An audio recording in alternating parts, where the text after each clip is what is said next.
അനുദിന വിശുദ്ധർ ജൂൺ 16 വിശുദ്ധ ജോൺ ഫ്രാൻസിസ് റെജീസ്. സമ്പന്നമായ ഒരു കുടുംബത്തിലായിരുന്നു ജോൺ ഫ്രാൻസിസ് റെജീസ് ജനിച്ചത്. ബാല്യത്തിൽ തന്നെ തനിക്ക് വിദ്യാഭ്യാസം പകർന്നു നൽകിയ ഈശോസ് സഭയിലെ സന്യാസിമാരിൽ അദ്ദേഹം ആകൃഷ്ടനാവുകയും ആ സഭയിൽ ചേരുവാൻ ആഗ്രഹിക്കുകയും ചെയ്തു. തന്റെ 18ാമത്തെ വയസ്സിൽ ജോൺ സെമിനാരിയിൽ ചേർന്നു.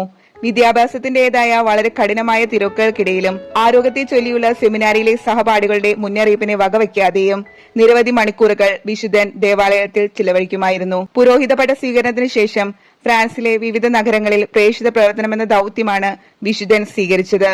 വിശുദ്ധന്റെ ജീവിതത്തിലെ അവസാന 4 വർഷക്കാലം തടവറകളിലും പാവപ്പെട്ടവർക്കും രോഗികൾക്കും ഇടയിലാണ് ചിലവഴിച്ചിരുന്നത്. ഡിസംബർ 31 വിശുദ്ധൻ തന്റെ ആത്മാവിനെ ദൈവത്തിന്റെ കരങ്ങളിൽ ഏൽപ്പിച്ചു.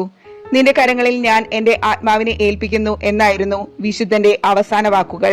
1737 ജോൺ ഫ്രാൻസിസ് റെജീസിനെ വിശുദ്ധനായി പ്രഖ്യാപിച്ചത്.